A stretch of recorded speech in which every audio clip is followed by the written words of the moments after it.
The first two books in the Graystripe trilogy are 4 chapters long.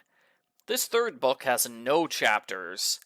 I don't know why they forgot to add chapter headings to this book. Argofont Book Review, Argofont Book Review. Graystripe is devastated to see that the forest has been destroyed. Millie is fairly confident that the cats must have moved somewhere else. No one would be dumb enough to stay here and die. Oh, Millie, it is sad how wrong you are about that.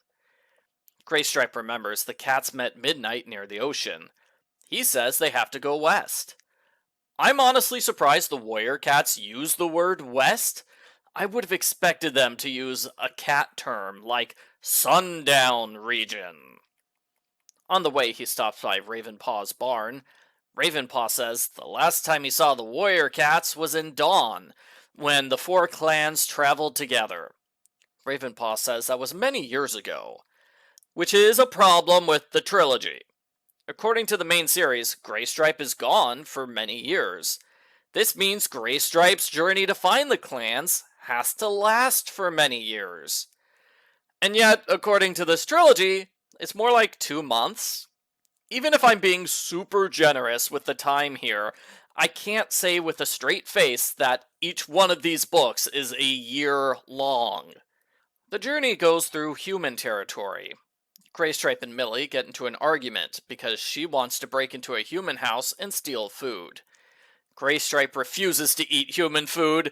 That's against the warrior code. Later, Millie wants to take a road which goes around a sheep pen. Graystripe refuses to use a human road. That's against the warrior code. He insists on going through the sheep, which is a dumb move that almost gets them trampled to death.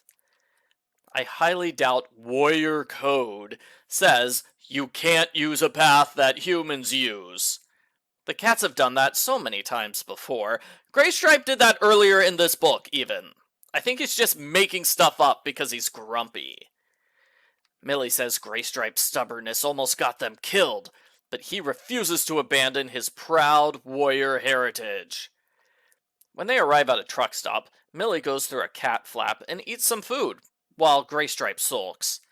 He goes inside to get food for himself, but he's chased off by a waitress. He goes back to Millie and yells at her for being a dumb kitty pet with bad ideas. Hey, it's not her fault you're bad at being sneaky. Millie says, "You don't mean those things," when Graystripe is hit by a car. Fortunately, it's a mild shoulder wound, which should heal on its own pretty soon. A local cat named Diesel helps them out. Graystripe gets jealous of Diesel.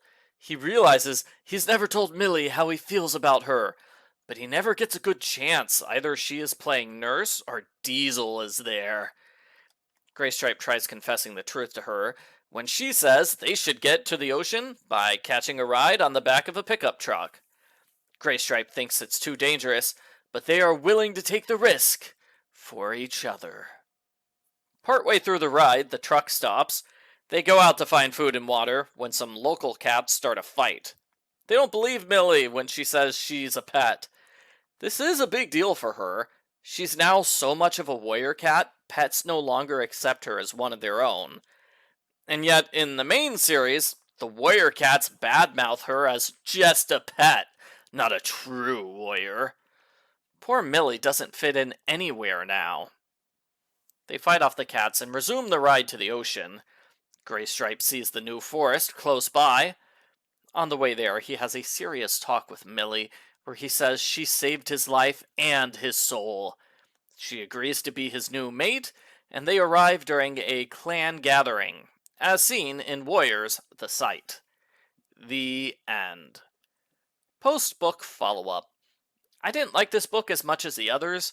I think the problem is that so much of the story is inevitable, and therefore predictable. We know the book ends with Graystripe returning the Thunder Clan. We know this from the title.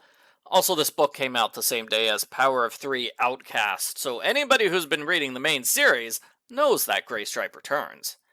So we know ahead of time that the book starts with Graystripe at the ruined forest and ends with him at the new forest. From there, it's safe to predict that Ravenpaw or one of the other left behind cats will help guide him, and he'll have to go to the Sundrown place, like in the main series. The only surprise to me is that he went through a truck stop instead of going through the mountains and meeting the tribe of rushing water. I think Diesel was okay, but Graystripe clearly overreacted in thinking of Diesel as a romantic rival. I didn't like the fight between Millie and Graystripe because it was mostly Graystripe being a jerk to her, but it was nice to see them make their relationship official at the end. I give Graystripe's adventure number 3, Warrior's Return, a 3 out of 5.